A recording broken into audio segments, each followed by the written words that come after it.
She's on her way. She don't want to be in the car.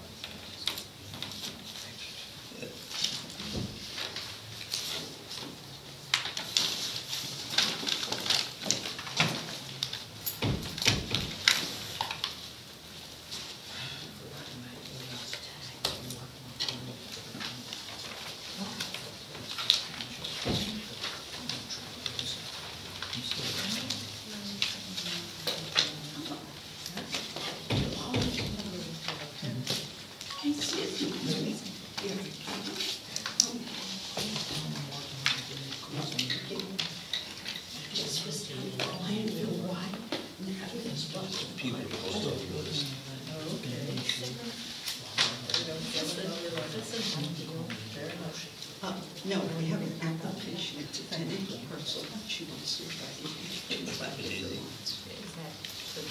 None of them were across from me. I'm not happy. probably, but is there just a glitch in here and we'll discuss for the first time each one of these planning commission on our third Thursday. You can't find them. I know. So it's just starting the process. So there's nothing to be said really. Yeah, yeah, because they're just gonna acknowledge receipt, they won't have it. Okay. All right, thank you.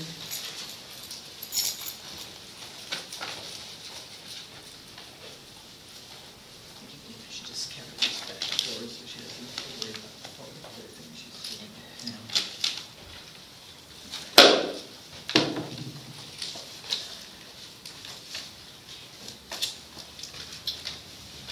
Nice visit with Barry Freeze today.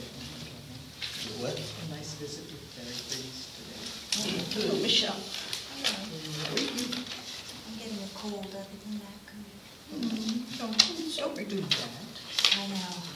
My daughter got sick, and the doctor said to her, Good luck with "No it. kisses from me." And she looked at me and was sad. I said, "I'll take the risk." Sometimes. It's big. Kiss you on the cheek. I tried to tell her that. She said, "Mom, take the risk." You don't mind? Oh, gosh. Hard I to, think it is big. hard to fight back. I know. Oh, yeah. He's making He's it. gone. I wonder what that's about, but he's gone.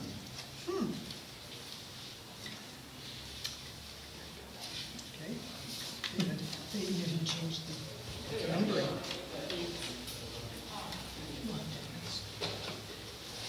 What was it down? You kind of like it around. The soup. When they were more salt, they get disaffiliated with the school. That's your draft minutes. Look all alone there. I am. It's different. He's bearing up under the pressure valve. Yeah. They're used to 14 on those, and I just got I hope Erin has a book, and I think she does. 10 parts. Well, I think she went back to the office, so maybe that's what she went to get. Okay, I hope so. Yeah, she has it. Okay. It's missing.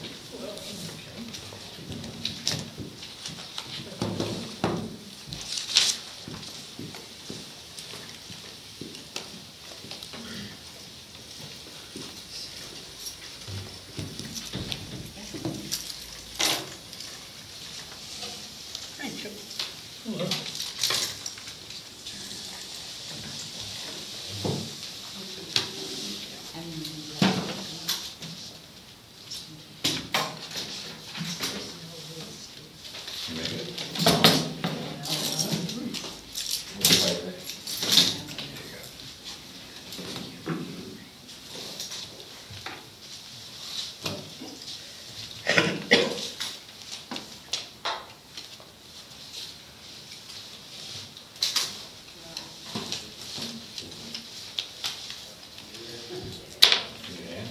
Oh, good.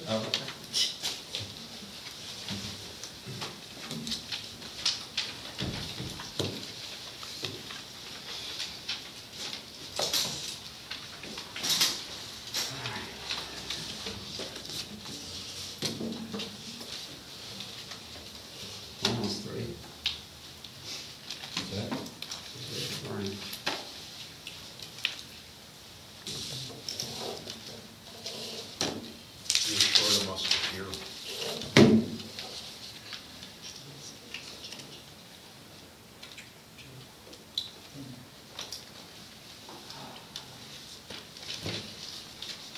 Just, you know, I know, just thought, you're trying to amuse you, you're in trouble.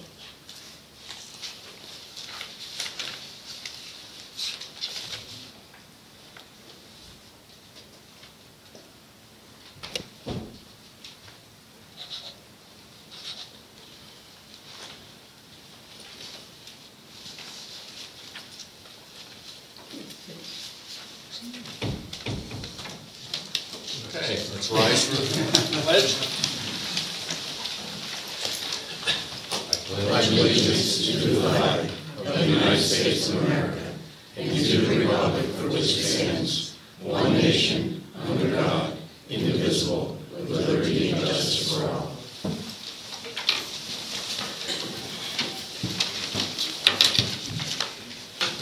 Okay, I'd like to call the meeting to order. And the first order of business is the approval of the minutes. I make a motion to approve the minutes from October 7, 2019 as submitted. Second? Any comments, questions? All those in favor? Aye.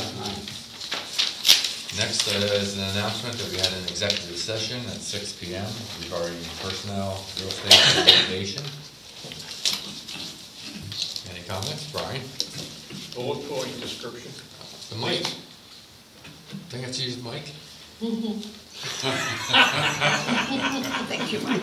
Yes, ma'am. Not a problem. I apologize for my laxity and not following my normal practice. You better. Okay, could you give us a bullet point description of the 3 items which you touched on? For real estate, no. For personnel, no. And for litigation, it was Weatherston. The purpose of exec session is not to discuss it in public so that your opposition doesn't know what you're thinking. But what did the litigation cover, which doesn't talk about your strategy at all? Well, he said that, Weatherstone. Okay. Yeah. Personnel and real estate, is this going future or backwards? It's always future. Okay. And personnel? Do we have the personnel issue or something else? No. Well, I it's wouldn't say- personnel. It's personnel, but not an issue. Okay, thank you. I'm sorry we can't share more, but the purpose of exec session is to not to have conversation on sensitive items in public. Okay. Oh, Brian? Thanks, Brian. I agree with Joe. However, there has been litigation on this particular issue. And the decision of the judge at that point was that in order to effectuate the purpose of the Sunshine Act requirement, the reasons for public exclusion from an executive session be given so that the public can determine if it is properly being excluded from reasons stated by the public agency and must be specific, identifying a real, discrete matter that is best interested in private. So there is some openness with that based on case law, at least by my reading. You know, both what you're reading is cases involving litigation. You don't have to disclose particular personnel item, nor do you have to disclose what real estate you're looking to acquire for obvious reasons. But for litigation, it has to be identifiable litigation, and that we can cite to something telling what the litigation is. That's what that case is about, strictly on that one. Okay, I understand. Thank you. Thanks, Brian. Any other questions? Okay, moving on. Police report. Russell.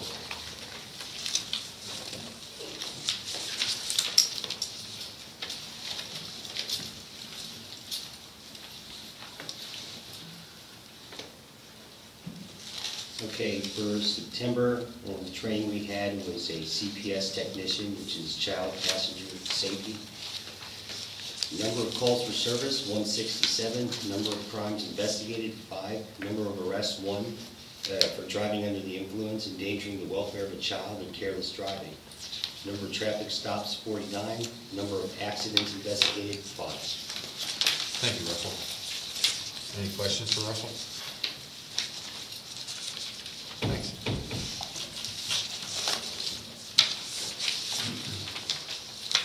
Next is the bills list. I make a motion to approve the bills list dated October 21, 2019, in the amount of $353,586.72. I will second that.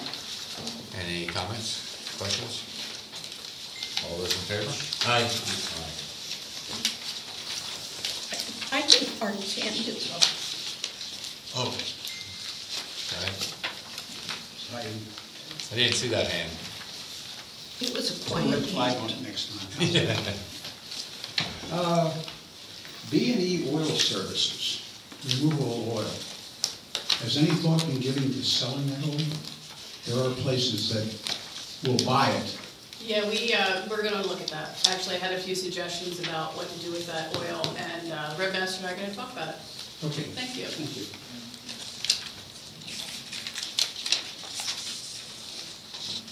Okay, next is a correspondence, for a letter from Elaine Scott, 1743 Flint Road, related to Flint Road traffic control, request for traffic calming improvements.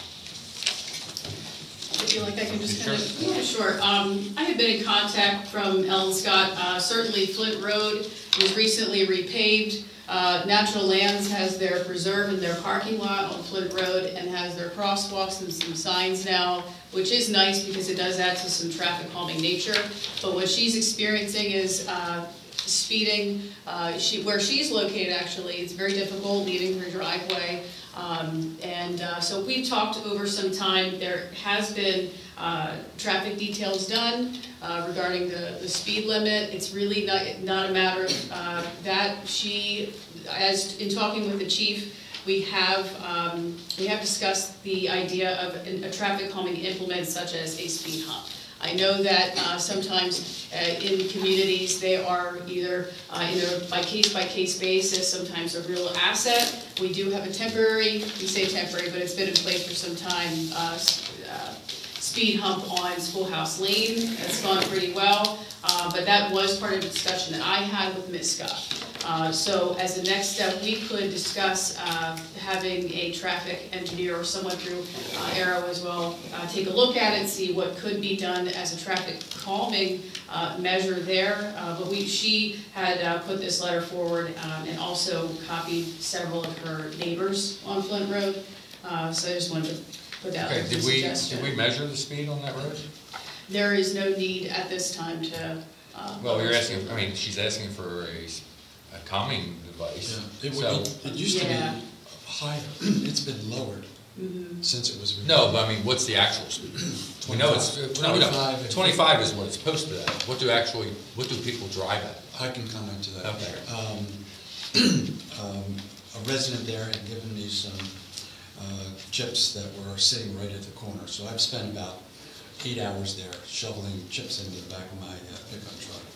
And I would say that the average speed is probably 40. So people do drive fast down that road. And the big problem is the hill at the end. Yes, and Ellen lives right at the crest of it, I believe it is. Yeah. And so you cannot see over one side or the other. You really need to cheat way over to your side and do 15 to be able to crest that hill safely. Do we have any signage there for that? No, it's still 25 in that area. I guess my only worry is this is a public road. Mm-hmm. And, if you go down this road, putting calming devices in, I know. 401, all the roads, people will Understood. start asking for them. So I hesitate and maybe start with some, either blinking signs around that dangerous area. We could look at signs. Yeah, or certainly. something. Sure. Mhm. I just think it will grow. Okay. Okay, Brian. thank you.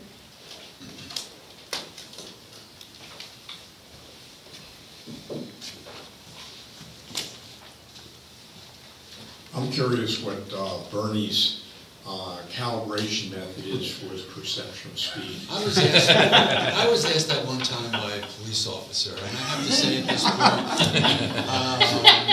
my own driving experience, which has been extensive, So from 67 till to date, I just dated myself, but there you go. Unless you've I have got a some sense of, data. I do have a good sense of, Unless you've got some data, you know. well, if this is there not may- a court of law, and you don't have to hold me to this. I'm just. That is absolutely true. It's But his I don't like opinion. to see people make decisions on people's personal opinion either. Okay, but, I you know, believe, Brian, fine, whatever, you know, let's say it's 30, I don't care. It's just a matter of, people go excessively fast on that road. You know, we have 2 trail crossings there, and they're well marked. They're still going way too fast on that road. hey, I can say that about my own personal road, and I know the effects of what the township did on it and hit. Doesn't the township have a speed measuring indicating device? Yes. And does it record the speeds that it's indicating? Very, very close. So it could be used as an indicating device. I'm not sure that the device has been calibrated in accordance with PA standards or anything like that, but at least we would have some data then as opposed to just someone's opinion. Well, yeah. We're starting with an opinion. I guess we should do, you know, a We could do real an one, but- updated. Sure. Yeah. It's a good thing to do, and I've read a good bit of the stuff done by PennDOT concerning traffic calming devices, and I've also read people's reaction to them, and there seems to be a considerable difference between what PennDOT believes and says versus people's reaction to it. But that's only a personal observation. All right, thanks. Yes, please. So I'm Ellen Scott, I live on Flint Road. I'm the one that sent the letter into the township. And I just want to recap a little bit of that letter and respond to a couple of the comments up here and from members of the audience. Flint Road was widened. It used to be potholy, bumpy, thin.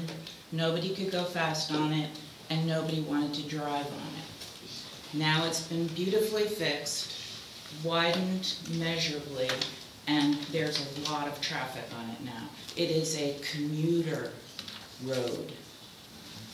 So there's an increased volume of cars, and there's an increased speed at which the cars are going. We know this because there was speed reportings done by the police before the traffic increased. And the average speed, as I recall from talking with Chief Swinninger, was 35 to 40. That's average. And then they reported some people going over 50 on the road. And I have had a friend drive by my driveway at 25, at 35, at 45, and trying to go over 50. So I have a pretty good sense of what the speeds are. And I would say, in my personal opinion, not recorded, that some people go 25.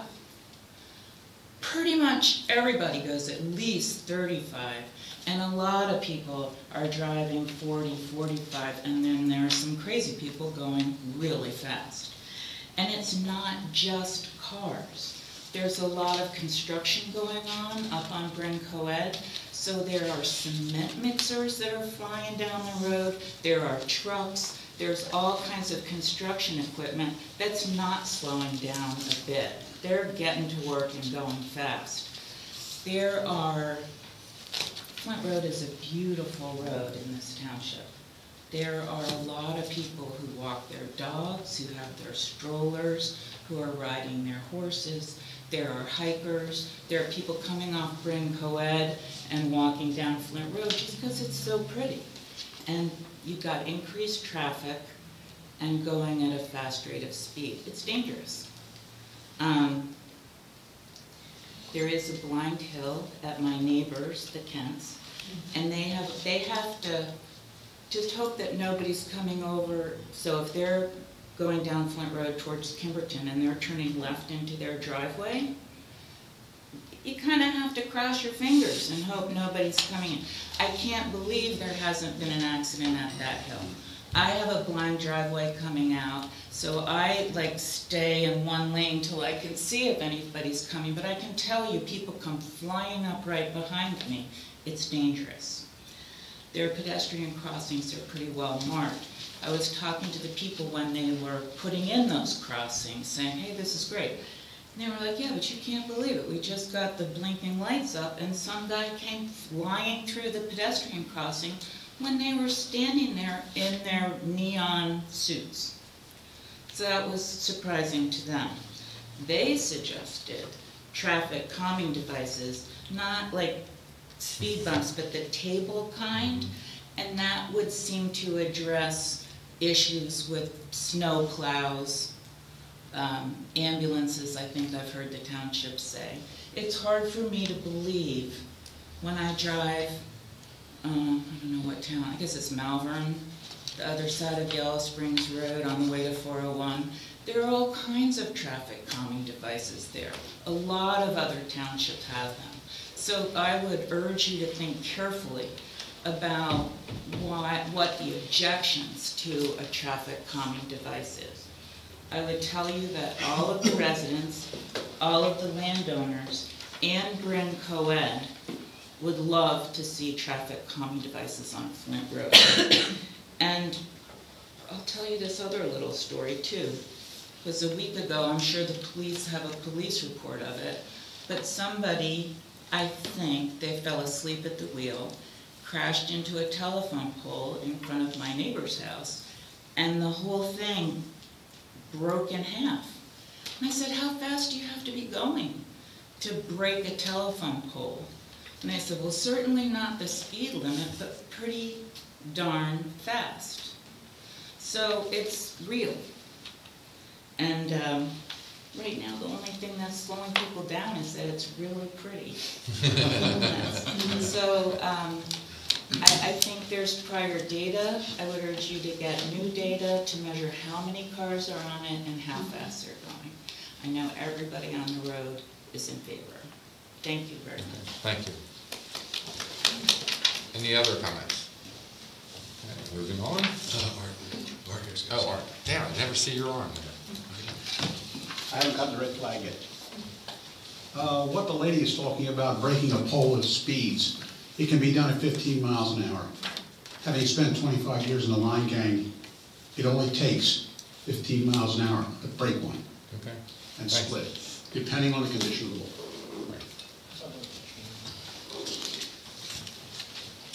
Okay, moving on to subdivision and land development. We've got an application to acknowledge from 2696 Horseshoe Trail, Tisha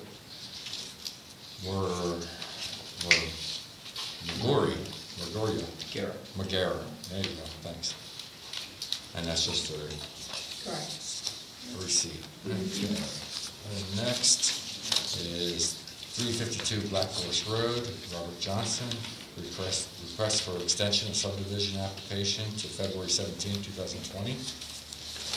I make a motion to approve the subdivision extension request for 352 Black Horse Road, Robert Johnson, through February 17, 2020. Second. Any comments? All those in favor? Aye. Aye. Next, we have a escrow release, or bond release, for Lennar Fire Station, Carriage Homes North. I make a motion to approve the bond release number 2 for Lennar Ewing Track, Carriage Homes North, in the amount of $358,211.54, in accordance with Arrow Consulting's October 17, 2019 recommendation letter. Second. Any questions? Speak to the board. Yes.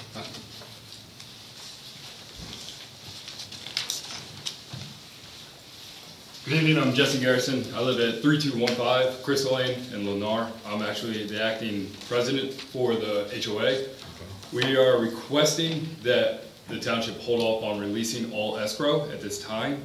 There are a lot of things that still need to be repaired. Looking at some of the notes, there's street damage lights that are damaged.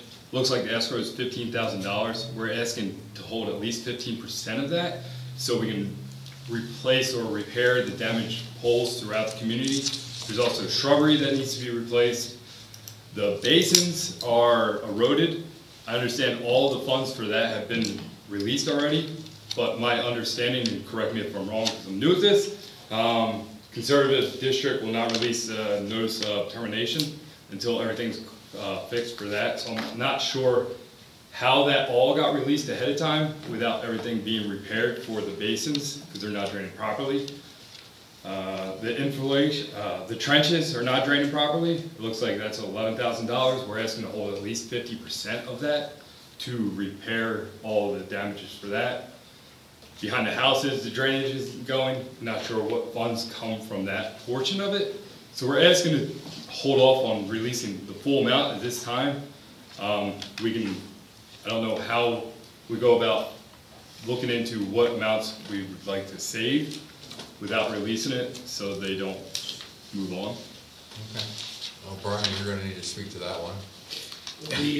Just for the board and for the public's knowledge, there is still $362,000 being held by the township for the development. Okay. Lennar did ask for 100%. We Right. released less than half of what they requested to be released at this time. So the township still has $362,000 of Lennar being held to finish the development. How the performance bond works is the release is provided if the installation is put in. They get the 100% on the top. The bottom is held until all the punch list items are addressed. Okay. And the contingencies. So we have $362,000 of contingency money still being held to satisfy punch list items. Okay, are you aware of these punches? I'm aware of, yes. I'm Okay. aware of the other people. Now, I do have a question in regards to the funds. Is that just for the Lennar townhomes or the buyer station in general for buyer station 2? No, that's just for the townhomes. Okay. For Parish Homes North. You're right.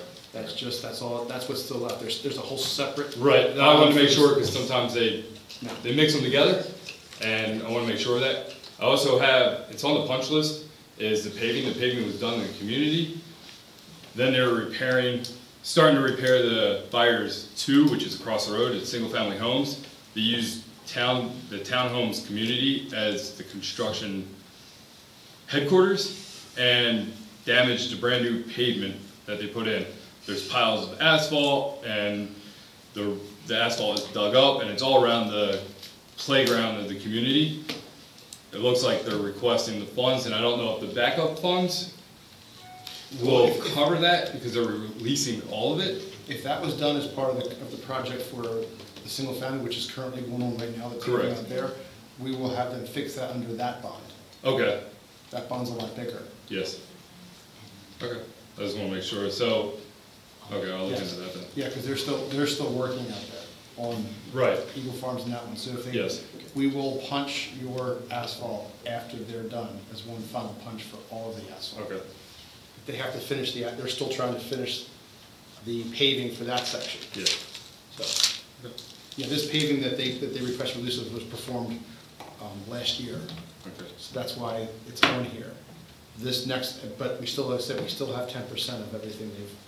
It wasn't done last year though. It was done during this, last fiscal year, but it was done this year, calendar year. Okay. It wasn't, I remember it was done in the fall or the spring. It's not old by any means, not over a year old. Okay. Maybe 6 months old, maybe 7, around 7 I would say. There's also issue with the sewage, the way the concrete or the pavement goes with the sewage areas and the manhole areas and things like that. And I don't know if that's covered with the punch list because that's on there as well. So if the funds would go towards that. The sewer manholes, they're under a separate bond. Okay. They're under a bond with Upper Euclid. They requested that Upper Euclid is still working with them on that. So that's everything with sanitary sewer for the whole development is bonded, and Upper Euclid controls that because it's their sewer system. Okay.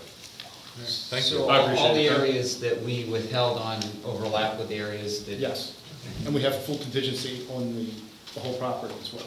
Still. So our total amount we are still withholding from Lennar is $362,135.42. Okay. Any other comments? All those in favor? Aye. Okay, moving on to old business, Jenny Lane Road Improvement Project update. I guess that's Brian. Yes. So I can provide an update to both the audience and to the board tonight on some progress that has been made on the potential projects for Jenny Lane. On October 2nd, we had a meeting, we had 2 meetings that day. The first meeting was conducted here at the Township Building with the PA Dirt and Gravel Roads Program and the Conservation District.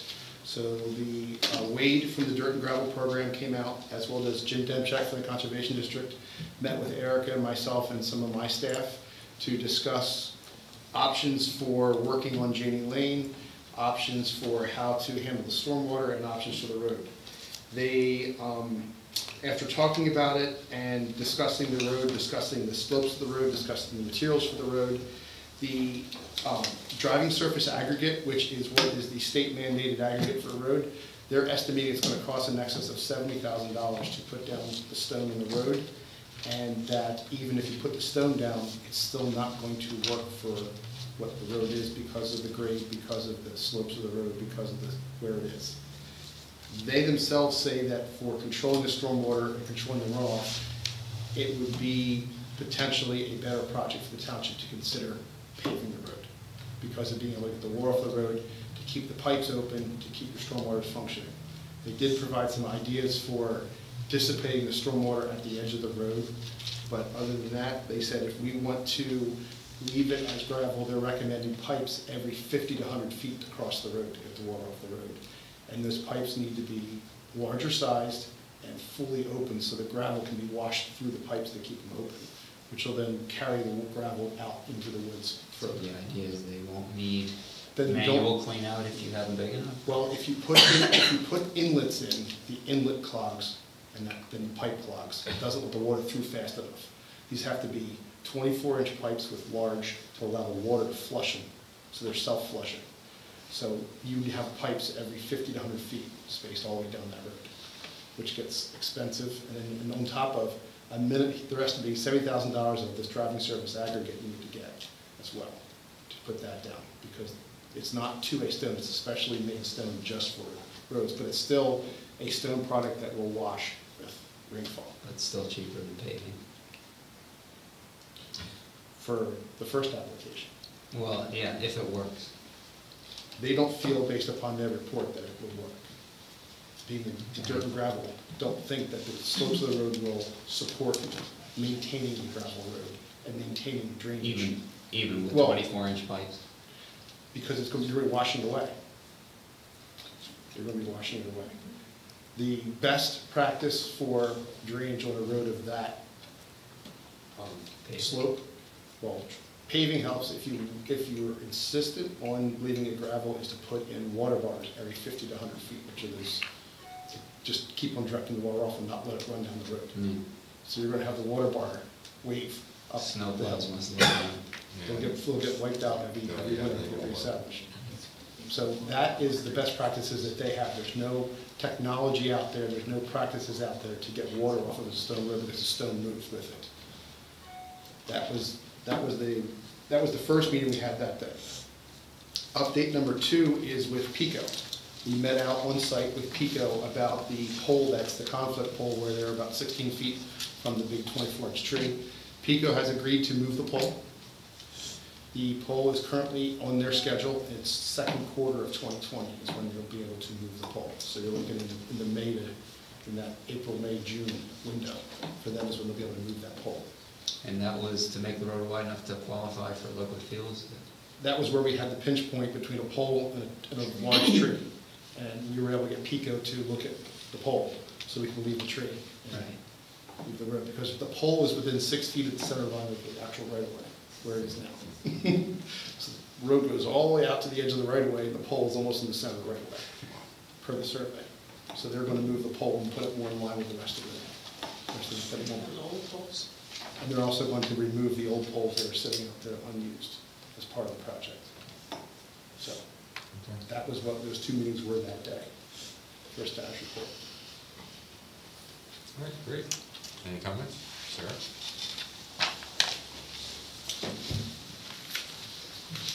I guess I'd like a little clarification, Brian, on the 24-inch pipes. Is it protected on the two ends so small animals and children don't get in? No, it has to be left open with open end walls to allow the water to enter as fast as possible, flush. And then is there a plan to get the gravel back out of the woods? No.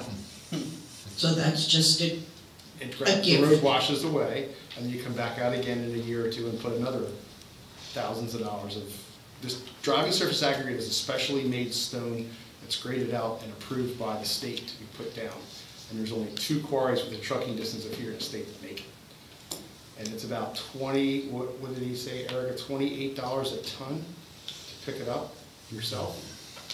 It's expensive. Yeah, it's pretty expensive. So they were estimating $70,000 based upon the length and the width of the road. Per application. Because it also has to be a minimum thickness. The minimum thickness has to be 6 inches and Yeah, compacted so to 4 per inches. application, it's 70. Yes. So if it's that expensive, why wouldn't we try to salvage it from the woods? Oh, boy. I mean, seriously. We need a lot of volunteers to pick up rocks. Yeah, they got a crew, right? The other thing is, I thought the liquid fuels requirement was not that the entire right-of-way be the certain footage, but the average of the right-of-way. The road width has to be a minimum width. There's a minimum width of the driving surface that has to be in order to qualify for liquid fuels. Okay, and that's why it requires moving either the tree or the pole.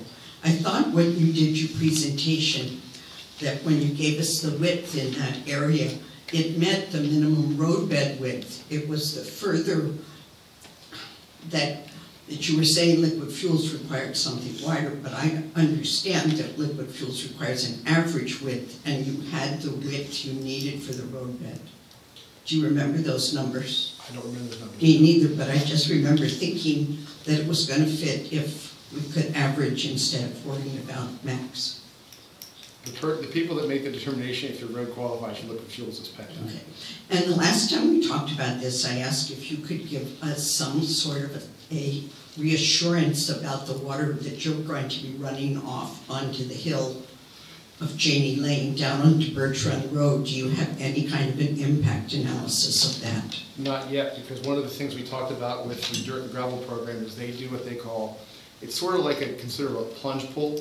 It's basically a deep hole you dig right off the edge of the road for the pipe, and you go straight down and fill it with stone, and that's where the water goes into, straight. It doesn't run down. We don't have to have them filled with stone. Our water will do it, right?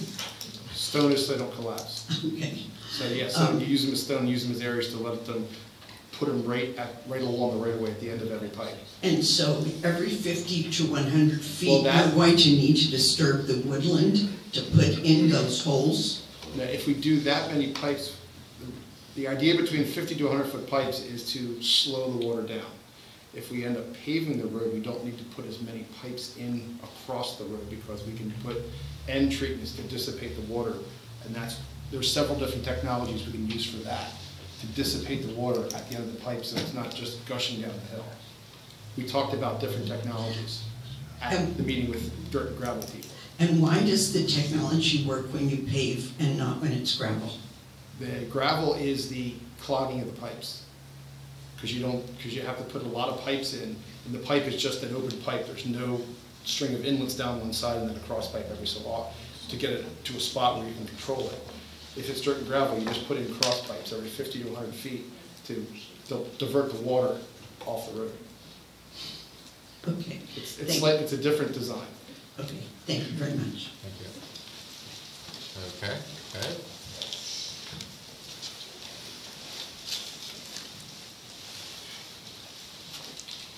Hi, my name is Steve Dominic, and I go walking down Janie Lane quite often, down the hill, all the way to Birch Run Road, and then I come back up over the top of the hill.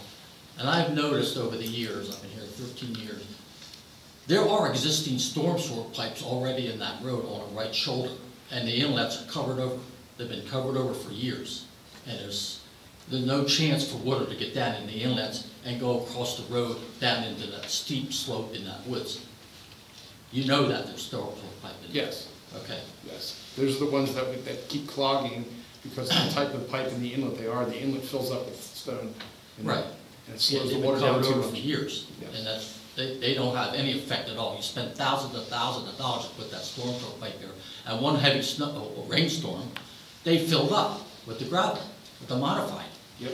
So, you know, what's the sense? Unless you pave the swale going down into those inlets, you're gonna solve that problem with asphalt or concrete.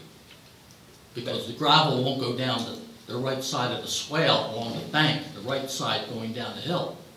If you put some kind of constant concrete or asphalt, the only you're gonna get down, go in that swale is water and no gravel. So they'll hit the inlets, they'll cross the pipe, and plain water will go down into the woods without any gravel. Right? That's an idea that we have Well, I've been in discussed. construction all my life, and I've seen that. You put modified or gravel in there, the first rainstorm, they're gonna fill up your inlets, just like it did years ago, and nothing's been done about it. And you'll continue to have washouts all the way down to the end of the hill. And you're gonna keep spending thousands of dollars repairing it. If you put some kind of constant asphalt or concrete in that swale, it's there forever. And all you're gonna get is plain water running down that swale. Thank you. Is that a possibility? Yeah, I like that. Sounds cheaper. Are you gonna use the existing drains under the road or not? The current idea is to use the existing drains if we can get the pipes to be reopened, yes. But if the pipes are too compacted full of gravel, they can't get them reopened, they gotta be pulled out and replaced. Okay, I should think you could easily reopen. You're talking about putting 6-inch stone there instead of No, 6 inches Worthless. thickness. 6 inches thick, not 6-inch diameter. No, it's 6 inches thick and then compacted to 4.5 inches is the regulations for dirt and gravel. Because I think we put that kind of stuff, the modified, all that down for years, and it clogged up the under Bertrand Road. I think we clogged it up and then said it's the state's problem to clean it out. And it just seems like we should not clog it up or clean it out ourselves. But you're talking about this plunge pool or something at the bottom there? No, I'm talking at the bottom of each pipe that crosses the road. Oh, across the On road. on the hill as you come down, there'll be a plunge pool or a level spreader or the other or plunge pool is a term from the conservation service. It's more of a pit than a pool. Or a level spreader. There's technologies that can be used to take the water instead of coming out of a pipe, it comes out in a spread out manner. Spread it out and let it trickle out. Okay, are you gonna open the pipe under Bertrand Road? That's not currently in this scope, in this phase. We're looking to put a whole new pipe in a different spot on under Bertrand Road and leave the arch as is, that's there. Because that carried the water away for 50 years or something. I know PennDOT has been contacted about it, I'm not sure what they're doing about it, because it's in the right of way. I just have a quick question. Are we doing anything on the other side of Janie Lane where it hits Horseshoe, where it's like caving out and people are doing their own driveway pipage on the side now? I mean, it's getting thinner and thinner and thinner as you go down now. I'm looking at the piece of Jane Lane up the hill. Bertrand? Bertrand, that's the piece I was asked to look at first. Drive the other way next time you leave. Thanks. Okay, so we're not gonna have that pipe cleaned up? I mean, The existing arch pipe that goes diagonal under the intersection is currently not contemplated in this phase. This phase is strictly the top of the hill, it's not coming all the way down the hill because of PennDOT. We've got coordination with PennDOT, coordination with U.S. Fish and Wildlife. Right, but it would have to be done to Well, stop the problem down on Bertrand. The idea is to put a system in that's on the. So no water gets down to that point, that's the idea? Yeah. Oh, okay, so you're gonna have cross pipes down low? Yes, Okay. yes, that would be a different phase of this project. Gotcha. Further to the west. I believe so, yes, further to the west, crossing on the west side, which is where the stream is, it's flowing away, cross over there with the crossing, and get the water into the stream down there and not impact that arch. The stream goes all the way along. There's a lot of, there's only one side that doesn't have stream. Okay, and you said you looked into or had discussed the swell? We've looked at the idea of discussing internally at Arrow with the project team about doing some sort of an armored swale, whether it be rock, whether it be concrete, whether it be that. You're still going to have a surface material on the road that's susceptible to movement with water. So that will be washed. Yes, and but put in if the swale. it's slanted towards the other side, then that rock would not end up in that swell, correct? I mean, not that much. It's just always wash the other side of the road. It would always wash the other side. Yes. But this is compacted. You're going to take stone and compact it down to 4.5 inches. That's going to be a pretty hard surface. It shouldn't wash off. It's still stone. Well, I know. And after the winter, it will definitely get chewed up and it will start running at that point. It'll still run in. The difference. The driving surface aggregate is designed to be put down when it's wet, so it's really heavy, so it can compact well. But it's still a fine aggregate that will wash with runoff and rivulet and run. It doesn't. It's not designed to go onto roads that have the slope of what Janie Lane has.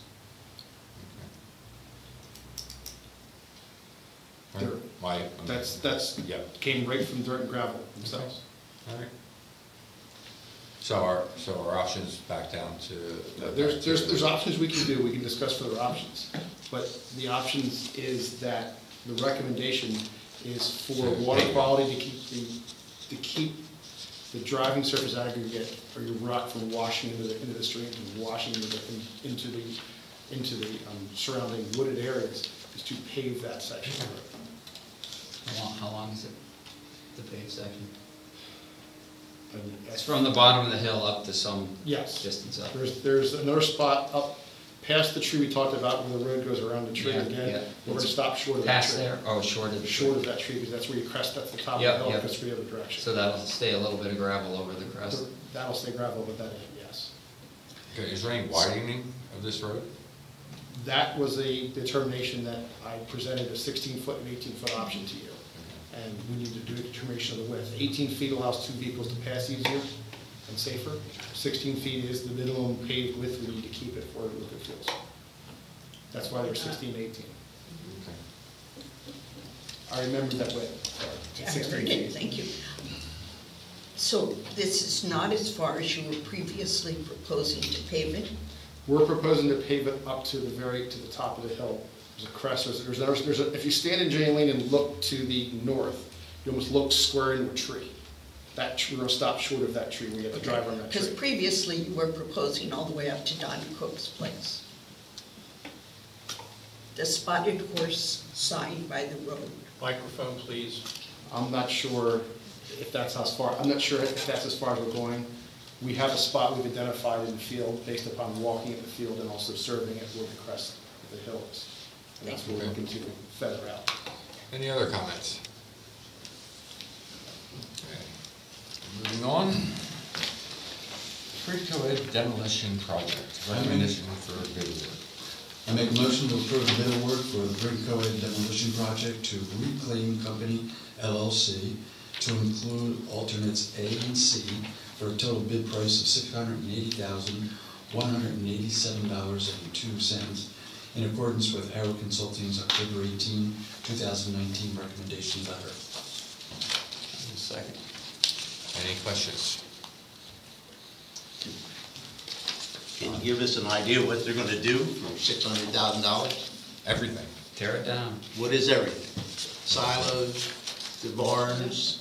Everything except for the garage. So the two houses. The base bid, which was to take down all buildings except for the one building. If you come in and go around the cow house, it's the building on the right with the metal roof. That building is staying. It's to take down all the buildings with the cow palace, the old office building, the calf barn in the back, the silos in that carriage house down there, the manure storage, the manure drying facility. There's also the water vault that's in the front and under the cow palace, which is 2 large tanks in that vault. And it's to take everything out that's in the ground that's concrete. They're leaving nothing in the ground. They find something, they have to take it out. There's no, in this bid, which is different from the bid that we were previously looking at, that was natural lands. They were taking things down 36 inches and leaving them in place. Our bid is to take everything out of the ground, refill it with layers, and restore the site in accordance with the NPDES permit. So that is a different thing that was not in the scope of the previous bid as well. That there was no NPDES permit involved in that bid and no site restoration in that bid as well. Also, alternate A is to remove and dispose the additional demolished and crushed concrete. If it's not being used on site for backfill or for the parking lots, we have a price to remove it. And alternate C was to remove the 2 houses on St. Matthew's Road. That was bid item C, alternate C. So we did vet, reclaim. They provided all the necessary documentation, all the necessary references, all the references checked out. They are certified to work in the state of Pennsylvania, and feel that their price is a very fair price that should be looked at. Congratulations. Yeah. They went from that number all the way up to 2 point.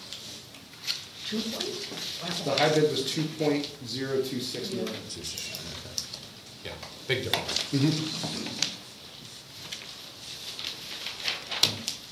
Have you gotten our historic resources commission to do a documentation of those buildings? Because that's certainly part of the history of West Vincent Township. The Cow Palace, people 20 years from now say, what do you mean Cow Palace? But we ought to have good documentation of it. Yeah. We'll have that report soon from Bob Wise. Good, thank you. Yes, Bill. Brian, Bill's waiting. Brian. I want to know, because I did quite a bit of surveying over there, are there any easements for all the power and telephone lines? So we have a lot of telephone lines, and a lot of power lines are in bad shape, like sagging within 6 feet of the ground. And those power lines and easements, that's a permanent easement for PICO that are out there to serve those houses in the back, and we've looked into it, we can't do anything about that. It's just that that's a service line that must be maintained. All right. Are they gonna raise them up off the ground? That's PICO and Verizon and those guys. It's their choice. If there's a complaint from their customer, or there's a complaint from, if they have an issue with the line, whether it breaks or whatever, then they'll come out and look at it. But just having us call them.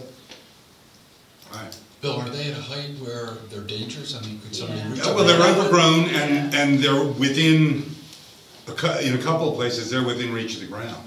So I don't think those are the high voltage lines. Those are the 220s down that low. Those are transformer dropped, but still.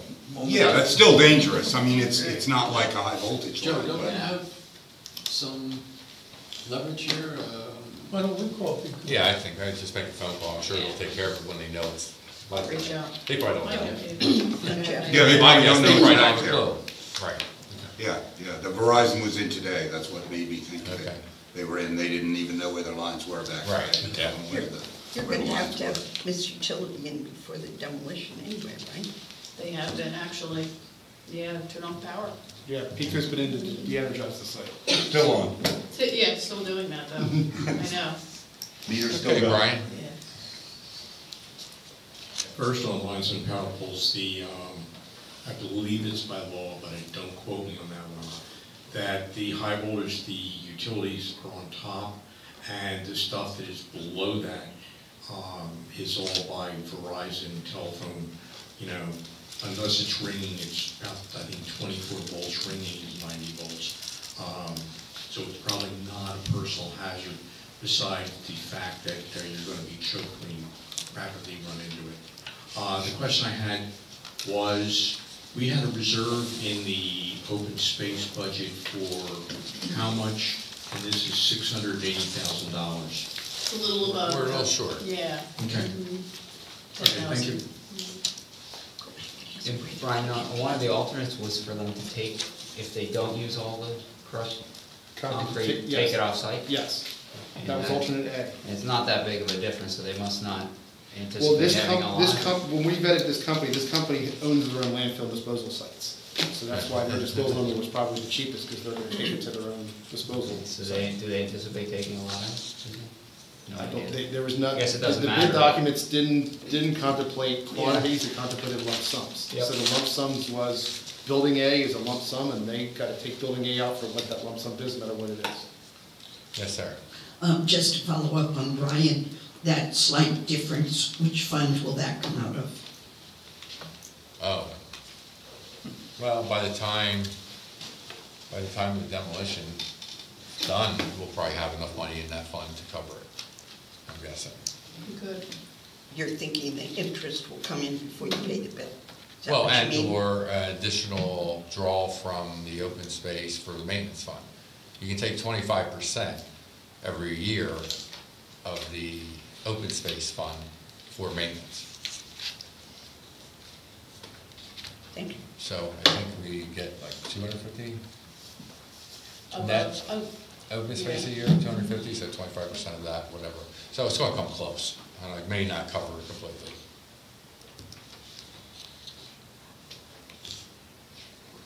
Any other comments, questions? All those in favor? Aye.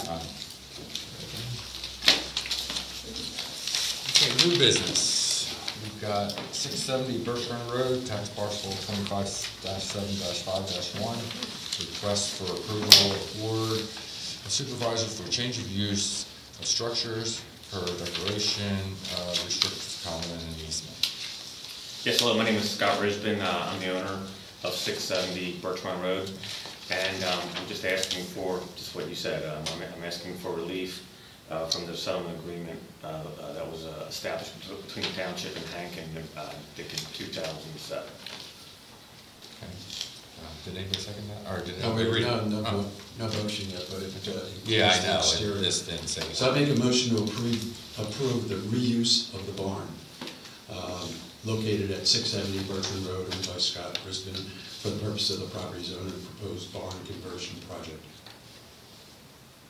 So I left out the Yes, exterior. we left out the exterior at this point. Okay. Okay, because that needs to be reviewed by the Historic Commission, and we are going to ask the Historic Commission if they could review that before our next meeting.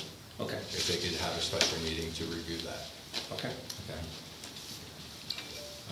Second. Yes, Yeah, second one as well. Any comments? Yeah. Jim? Jim Helm and Historical Commission. We have discussed the project. I'm not sure what you're sending to the commission on. We have no objections to a waiver for the reuse. Right. The right that Mr. Risman's asking for is a right that others that own barn have a right, a conditional right, to make it into 4 apartments, and that's sort of what he is proposing. Right. The only caveat in the conversations we have on a recommendation is we want the project to adhere to the standards of rehabilitation that are listed in the ordinance. So that's what we would request, that the rehabilitation go to those standards in the ordinance like every other project. And so I don't know, Mike, if you were going to discuss the standards or not, as it is in the Weatherstone Settlement Agreement. Well, the settlement agreement, he does not have to follow the ordinance. But this, what we're taking out is the exterior modifications, which you guys haven't discussed yet. That was in this motion, but we took it out. This is in addition to what You guys have done. Erica, do you want to? Yeah. Yeah, you want to Oh, sure. give the details on that? Sure. Since the Historical Commission met and had an understanding that Mr. Risman was going to be coming forward regarding the request for the change in use, that's what came before the commission earlier this week. So we had further clarification regarding the Weatherstone Settlement Agreement, which also calls out the requirement to have the board, the Board of Supervisors, actually review any change in the exterior of the barn and the structures. So that's different. So that's something that didn't get to come before the Historical Commission. So just to clarify those 2 things. I'm trying to say that we did discuss this. Yes. And did. we did Exterior? understand. Yes. We understood that the settlement agreement had called for certain restrictions to make it remaining looking like a barn. We have no objections to a waiver to that restriction as well, as long as the conditions are that the project adheres to the ordinance language for rehabilitation. That's what I was trying to read, which is not the same as what's in the settlement agreement. So we discussed both topics. Gotcha. Is he asking not to follow the ordinance? Are you asking not to follow the ordinance? Oh, okay. I don't believe I'm. So should we table that? I mean, you guys, they discussed it, the exterior modifications. Okay, I mean, my concern was only that at that meeting, which I attended, you knew that he was gonna come here to get a, best confirmation on the use, but you didn't know he was coming here.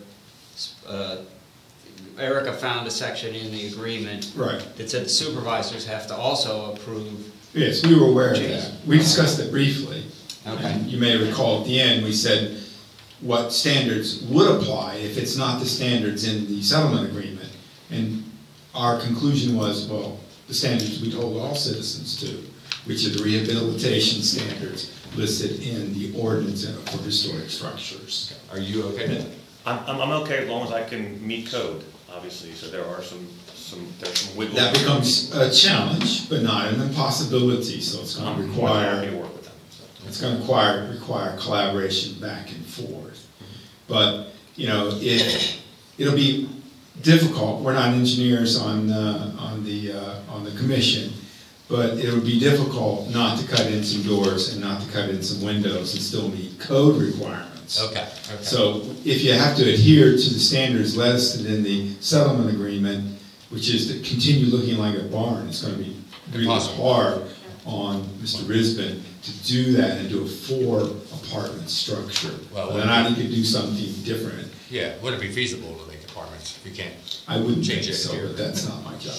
Okay, so should we rescind that one? I'll rescind the previous motion, and I'd like to make a motion to approve the reuse of the barn and structures, and approve of the proposed exterior modifications to the barn and related structures located at 670 Bertrand Road, owned by Scott Risbin for the purpose of property owner's proposed barn conversion project.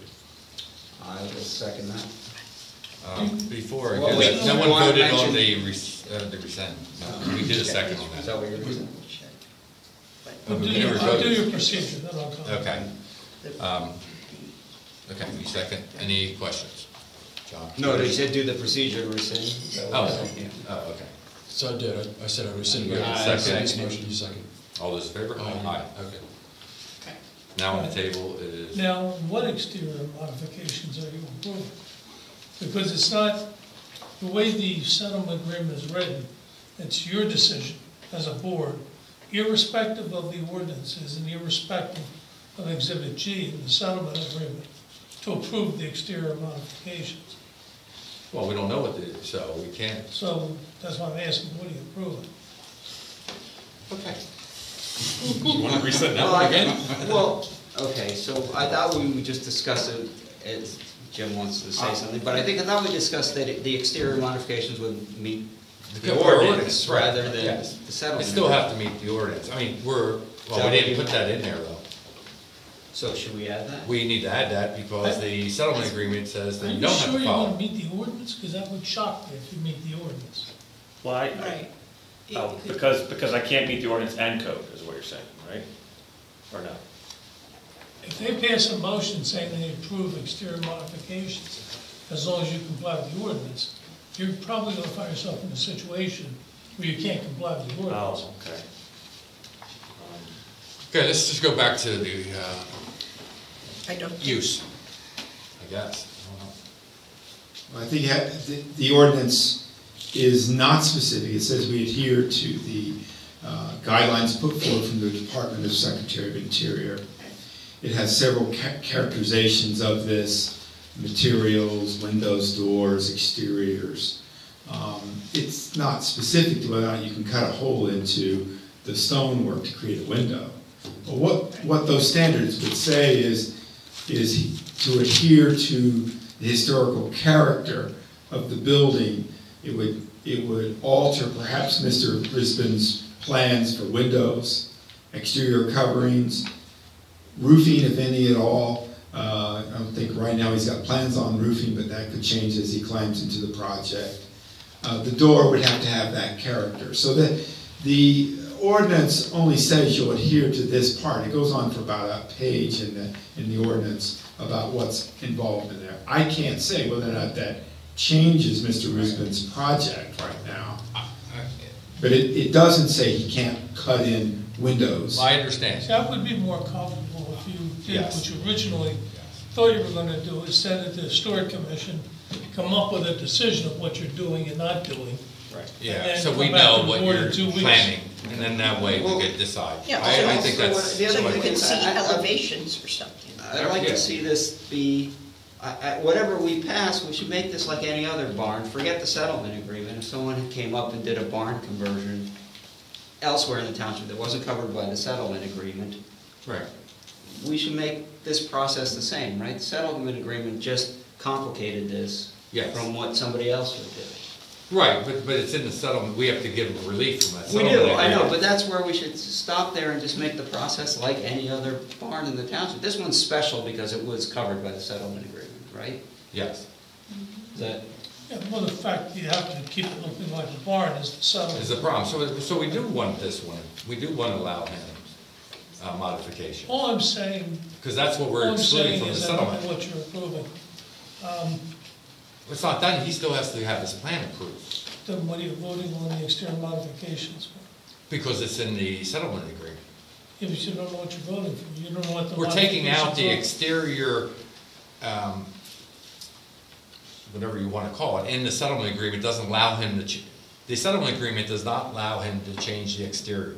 We are giving him the permission to change the exterior, but everything else is going to have to go through the regular process, like George is are. saying. But in what way is he changing the exterior? What are you permitting him to do? We're not. You're We're not- just taking him off of the settlement agreement for I- the exterior. what I And then want- you'd have to go through the regular process of anybody building anything. That's what I would want it to be the same as if this barn wasn't covered by the settlement agreement. Right. But it is. And the only way to get it away from the settlement agreement is giving him the relief from that exterior. Allowing him to change the exterior, then he has to go through a regular process. That gives him the full relief. Okay, so what you're saying is if we give him the exterior If relief. you give him, if you approve exterior modifications, Yes. you've granted him 100% of the relief he's required to get under the settlement agreement. Okay, but it doesn't mean he doesn't have to follow code or follow the ordinance, does it? No, it specifically says he does not have to follow the ordinance. Oh, okay. Well, Oh, okay. If I can make it a little bit easier, I'm not looking to do anything more than what's required by code. I'm not looking to, turn the sides of the barn into big glass. No, that's not really the No, I know, but I issue. mean, I know that there's some legalities that you need to meet, but I mean, just to let you know. We're that- trying to work with you. Right, no, I know, and I appreciate that. The historic I do. ordinance might have some things that would make it hard for you to do. Right. That's the part, not our regular building codes or any of that. That you're gonna be fine with. so what we could do is let him work with, the process with them and come back here And do this. do this again. You have a problem with But that? then, and we don't have to, I mean, does that have to be done in 2 weeks, or? You wouldn't have it done in 2 weeks, I don't think, right? I mean, You're not the ready. township currently has plans, they've had plans that Frank has reviewed. So I think we're waiting for Well, we this do to have get a full permit. plans. We don't Yeah. have a land development application yet. We previously submitted plans to review, and then a land development application is needed at this point, so it needs to be a new submission. But we have a drawing of what he wants to do with the building? Yes. Oh. Okay. Could you describe it to us now? I can try. I mean, so what I'm hoping to change some things that are currently on the plan per our last historic commission meeting to try to work with the historic commission. The storefront is what they're calling the front part along Bertrand Road. We want to do what's called board and batten, which was what is on the back of the barn, and I want to recycle the material that came out of the interior of the barn, like the flooring and everything. We're going to have those milled, and then you'll have two boards together with a piece of batten. That's going to be what you see in the front, which will, you know, obviously mimic what's currently there on the sides. By code, we have to put a few windows in on each side of the barn, on the, you know, the east and west side of the barn, and really we're not really going to do anything other than that. I mean, we painted the barn because it was barn dashed. We're going to keep the same roof. The roof is pretty new, and I know it looks a little bit bad, but as we go up in our process of framing, we're going to be able to fix all that. And how about the front? Are you going to have to put windows in the front also? We're going to put doors in the front. There are going to be 4 doors, so you're going to have 2 doors right here that you'll see, and then 2 doors over here that you really won't see. They'll be inside an alcove? Yes, you'll walk in. It'll be like you walk in like 6 feet, and it'll be like a porch almost. So if he were to get whatever relief he's looking for now, what would be the next step of the process that would bring it back to you, or does it completely become an administrative process with code enforcement and building permits and stuff? Because I'm not sure it comes back to I'm not sure it comes back the to us. HC or to the supervisors. Is there a chance? I mean, I'm willing to meet with the HC again, absolutely. Through the land development, you would. Yeah, okay. You'd have to. Okay. It would be planning commission. The planning commission? Yes. Would it not be the HC? So it would be So- HC and planning. So his elevations that you already have, his plans for what it's going to look like, will go to both of those committees? Most up to date, fully submitted, ready to go, yes. So would the supervisors want to wait for recommendations from them? I was really hoping we can continue to move on this. I'm pretty pregnant on this project because we met with staff out there and the barn was going to fall down.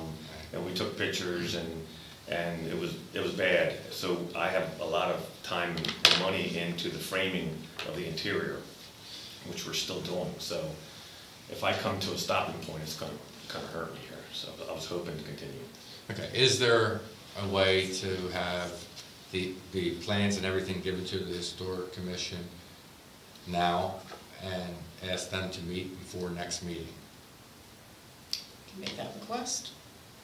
Yes, I'm happy. And then we could vote on this next perfect next meeting, which is 2 weeks. Okay. All right. Instead of holding you up another, whatever, 4 or 6 weeks. Yeah, that'd be great. Tonight you can vote on the change. We could vote on the change of use. Perfect. A request to say something. Okay. We have yet to see a formal application. Right. So you're saying meet with what? We don't I actually have asked a Eric formal application to consider right now. We've tried to consult with him, but we're helping him with his plans and drawings. And it's changed along the way. So we've been collaborative. There's nothing official to HC quite yet. Okay. Do we have the full? It was preliminary, no, nothing officially submitted. So pregnant Okay. and Nothing premature. officially submitted, but we do Correct. have it all. No, we do not have it all, no, we don't. Why am I getting confused? There were draft plans. Draft plans, That we okay. reviewed to provide input and comment, and Ms. Risbin came before the HC to get some preliminary comment with the more detail that we were looking at and the site as a whole, realizing land development's gonna be required, which is a totally different track for the application. So it's not just a building permit plan, it's land development, which is a more formal process. Which we have none of. We have not gone down that path yet. We have had it surveyed, I believe it was last week or the week before, and we should have plans to Brian here probably by the end of this week, beginning of next. That's going to make it tight. Well, the HC is scheduled to meet on Second. No, the second Monday in Second November. Monday. That's their next schedule. The 11th. So, Okay, but he still wouldn't have everything that they would want, is that yeah, correct? he would, by then. Yeah. Sounds like he would. Oh, okay. He's been working on getting that together. Okay. The full, you know, Okay. for. Let's approve the use. Yeah. And then, you know, do what you have to do, give it to the different committees, and after that meeting, then we can come back here. Okay. Because I just don't want it, I mean, otherwise it looks, like we I know, bypassed the yeah, process. yeah, something I don't happened, wanna right. do that. Yes, Does that overcome your concern? okay. Several meetings ago, we asked Mr. Risbon when he was going to put the roof on the building that came off in a snowstorm last year. And I was under the impression it was going to be quite soon, and that's what my question is, when is that roof going to get put on? We felt that the more urgent need was to fix the barn, because the barn, as Erica knows, when we did the tour, was in bad shape, and we're still in the process of doing that. Well, you said you were going to do it, and I'm just trying to No, find out. our plan is to roll right into that. So, Next week, 3 weeks? I only have a year? certain amount of people, ma'am, and we're still. Well, no, working I on just, this one. Yeah. give me a clue, because I was under the impression that you were going to go and get a roof on it, so it was going to, you were going to June. protect the structure. So, June.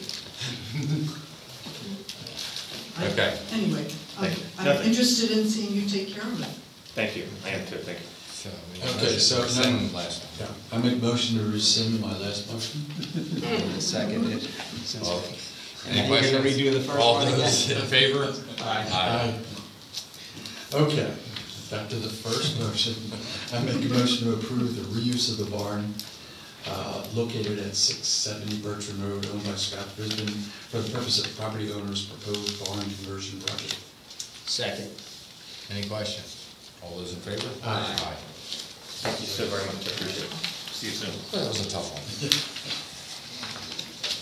Okay, next we have non-uniform employees pension plan payment for 2019. I make a motion to approve the non-uniform pension payment for the township in the total amount of $31,921.08 from state pension aid. I will second that. Any questions, comments? All those in favor? Aye. Next on the list is police vehicle replacement co-stars proposal. I make a motion to approve the CoStar's cost proposal for the purchase of a 2020 Chevrolet Tahoe, including police outfitting, and the total amount of $48,201 from Patriot Chevrolet and TRM Outfitters. Second. Any comments or questions? Brian?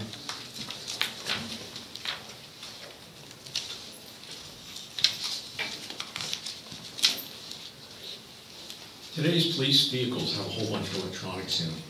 Are they moved from the old vehicle to the new one? Do they get all new electronics and the old vehicle's electronics are disposed of some other ways? What happens on the electronics inside of them? This proposal calls for the outfit to be all new. The resale on the truck is just under $9,000, which is a good price for that. If some of the existing equipment, as I understand it, can be reused, certainly we'll reuse it. But there's some things that just can't, you have to go with a new set with a new car. But what do we do with it? All that stuff that's in the car? You can't sell it to people. Mm-hmm. It has to be taken out. We keep most of it. I'll have to talk to the chief about We keep specifically. it, we don't try to sell it? I think some of it we would keep as spares and that sort of thing. But I can get that question answered on, the other use of the equipment. Well, we've replaced a number of vehicles over the years that I've observed. And it almost would seem like now we have this, either we have a closet that's really filled with old electronics that are obsolete. Or something, what is happening to them? I don't know, I can see the reason that you don't go and turn these loose onto the general public. We don't want them listening in on the police. But, is there a market for them somehow, or do they go to some type of, secure electronic dump? Good comment, Thanks, thank you. Jim. Any other comments?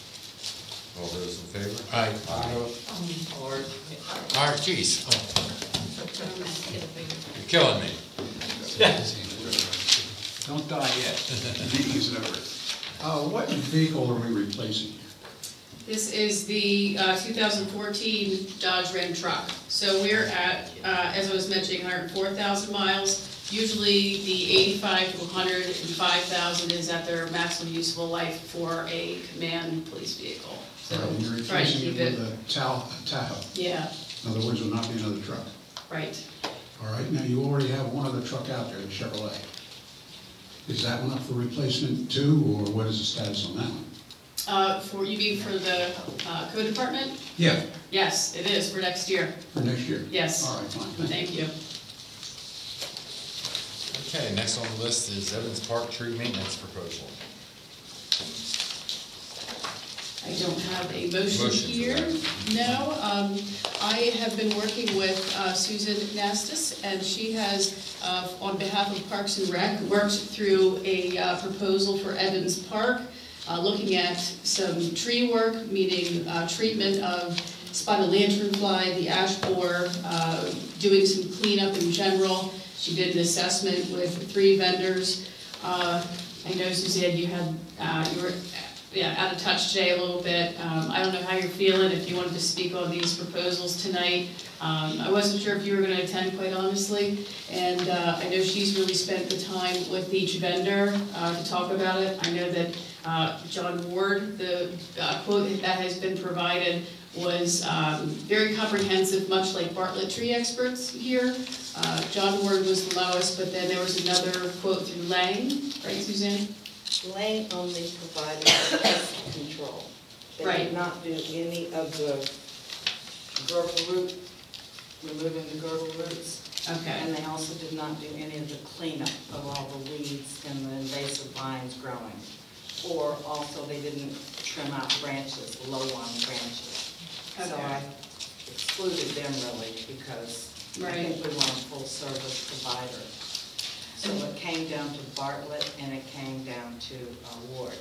And I understand that looking at both, I mean, there's some extensive work, so the, let's see here, it was $11,000, just about $11,000 for John Ward, and then Bartlett was $12,630. And this is just to go through the plant health care treatment, the treatment of the ash trees, the removal of weeds, vines, and then also we were looking at trees that could be actually replaced, taken down, maybe. There was one tree that needs to be taken down. There's a maple up along the upper part of the walking trail that's apparently dying.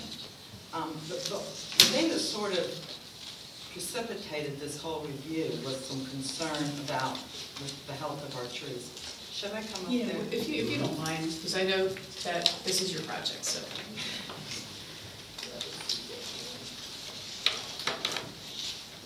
I just had a root canal. God bless you. So if I speak a little funny, that's why. So there was some concern that trees were dying. There was a lot of trees, the maples up on by the playground have been over mulched, and so the ground's real high, the roots have come to the top. Then there's the lanternflies. So the idea was, let's get somebody in there to see what the overall health of our trees in our park was.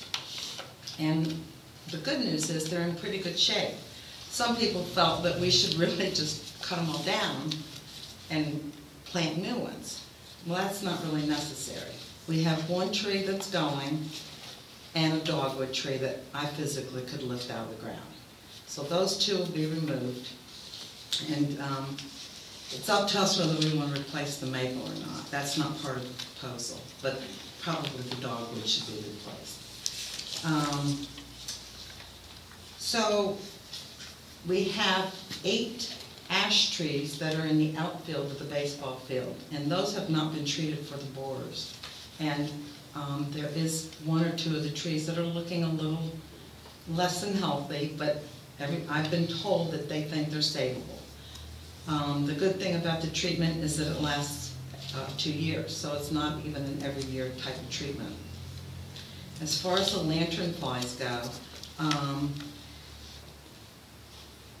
I'm recommending that we not do lanternflies until next, like July to August timeframe. At this point, they're beginning to hibernate, and it's kind of a waste of money to go ahead and treat them.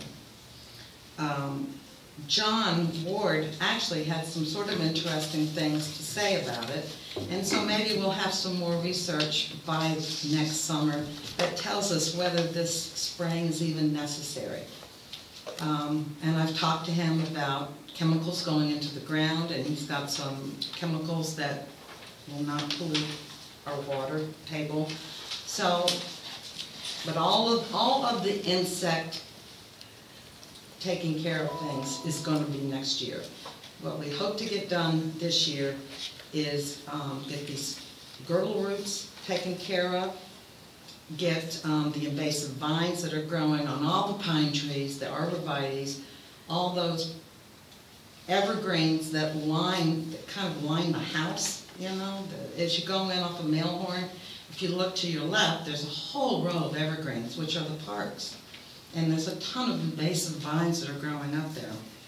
And then when you round that corner, heading towards St. Matt, again, there's a bunch of invasive stuff. So the idea is to clean it out and put it on a regular maintenance schedule. The other recommendation is going to be a mulching recommendation so that we don't continue to over-mulch. So, anybody have any questions? What's the cost for this part? Yeah. It's not, I think it's... I'm doing it for you. Oh, you are, okay. Yeah, so I'm trying to break it out so that, It's $31.20.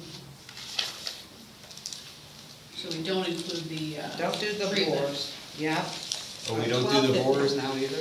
No, we're doing it, but he said do that in the spring. Okay. He said don't do it now. Everything's basically going dormant, so don't bother. So we just need the numbers for what we're gonna do Yeah, now. so it's $31.20, got it. $21.50, $9.75. No worries, you ended it. It's, the John Ward is $7,545, and then Bartlett is $9,590 for the items you said without the treatment. Okay. Anybody have any comments on that? Okay, do we want to just make a motion to go ahead with that? I'll make a motion that we award the maintenance proposal to John Ward for the amount of $7,545. I will second that. Thank you. Any questions? Brian?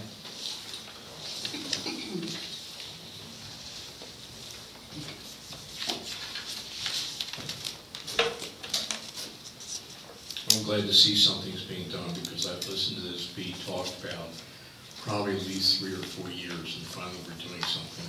It's a good thing. Good. Thank you. Okay, any other questions? All those in favor? Aye. Aye. Okay, next on the agenda is public comment, non-agenda items. Suzanne? You're gonna laugh when you hear this. I frequently walk the park, and I frequently use the porta potties. So the one that was way up by the horse field, I tried to go into. It stunk. It was horrible. Come to find out there was an event. So I called up, well actually a few days later, I called up the township and said, you know, you might want to get them out there. It is, 10 feet away from it, it stunk. So the porta potty people showed up a few days later, and I was talking to him, and he said, yeah, this is pretty bad. He says, you know, I don't know if you realize this, but when you have an event, you can call us, and we will come back after the event and clean it out. And I thought, well, that's a really novel idea. So I'm going to make that recommendation to Parks and Rec, that anytime we have something big held there, let's get the porta potty people in right away. But anybody else that might have an event in the park, or we allow these races, or whatever it is, let's just be aware. I don't know if we have to pay for it, but it's worth it. Thank you. Thank you, Susan. Any other comments? Barry?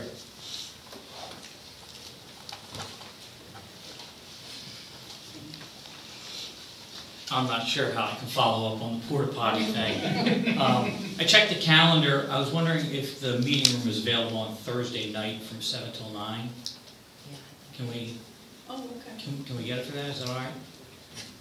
Okay, good. I'd like to make an announcement. The Republican Committee of West Vincent is going to have an open forum on Thursday night from 7 till 9. A letter was sent out making some accusations, and they'd like to address them with a question and answer session.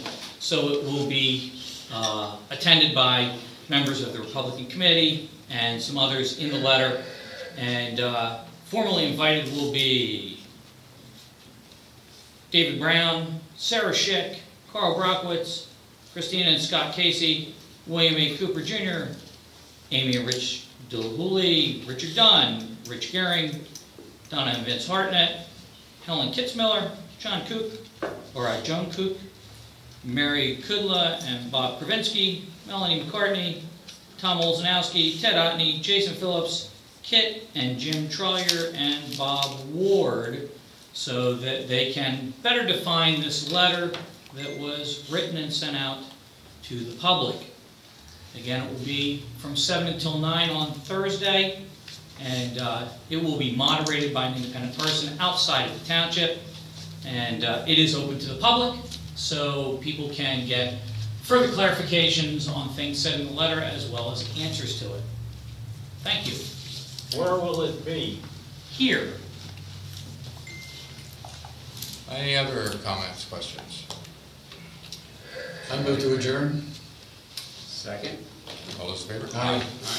No, we're not shutting down the festival. Fall festival. The fall festival. Yes. Oh, sorry, one more announcement. Everyone, at Brinco Inn this Saturday, October 26th, from 2 p.m. to 6 p.m., the fall festival. Belle, would you like to go a little, real quick, if you don't mind? Thanks, Sarah. Yeah. I forgot that one completely. That's right, I forgot too, obviously, so here we are. All right, so everybody, this Saturday, the 26th, from 2 to 6 p.m., we're having a fall festival. It's going to be a scavenger hunt for little kids. We're going to have 2 bouncy houses. So the scavenger hunt already. We're having a haunted trail mix bar. It's going to be lots of fun, 2 to 6. So anybody you know, any last minute volunteers, even if you can't be there for the whole thing, even a few hours, come talk to me, let me know. Always looking for volunteers. That's it. Hope to see lots of you there. Thank you. Thank you, Bill. Oh, we still have Bill.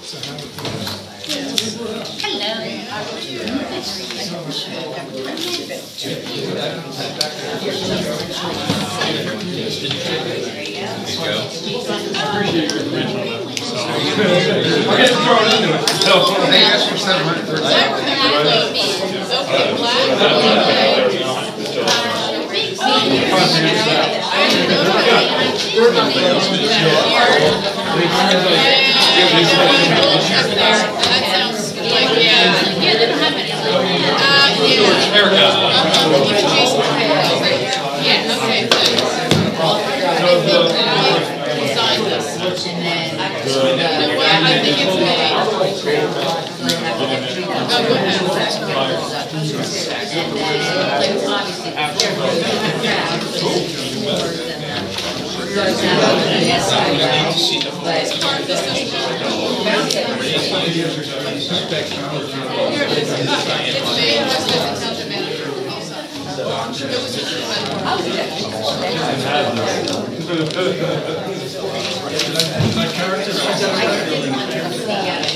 I was wondering how you're looking.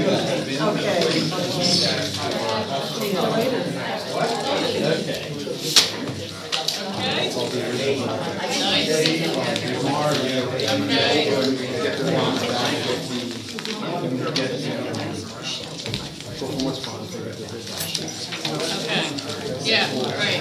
Sounds good. Before I forget, the sign, the blanket go out here. Are you sure you don't want it at?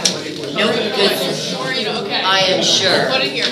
I've got, because that would catch people's attention. All right, no Maybe problem. we can even, Yeah. even if we get up there for, I'm gonna get, right up there. I can't imagine that you could make a big up the but it is pretty far out. No, I don't want to draw it, I want it pure time. I think here, because people are gonna come here thinking it's here. But,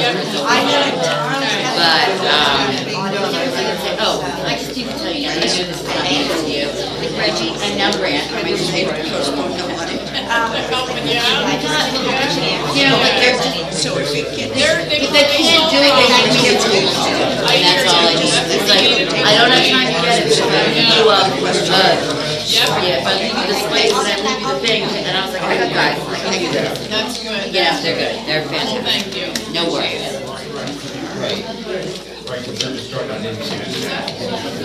Oh, I usually, but no, that's okay.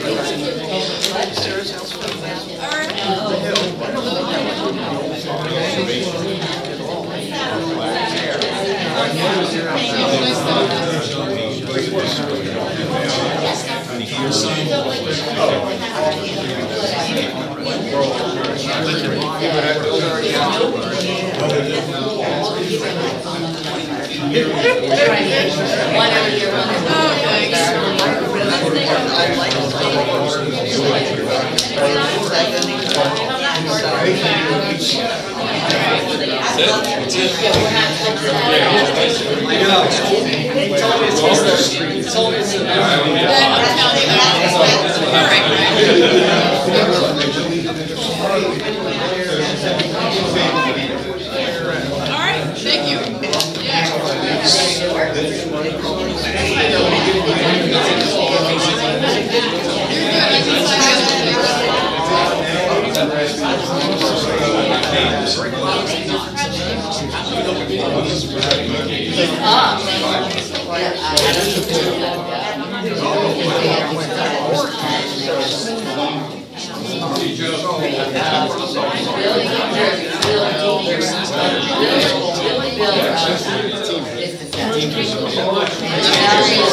Yeah, I mean, it's only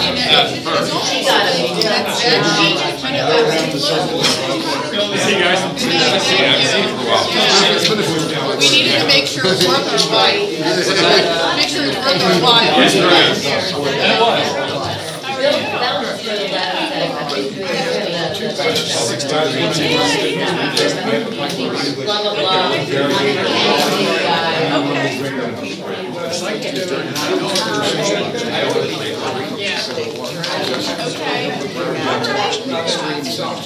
Need a runner. Good night, Jeff. How you feeling? I need him out of my driveway. Happy healing. Yeah, Good night.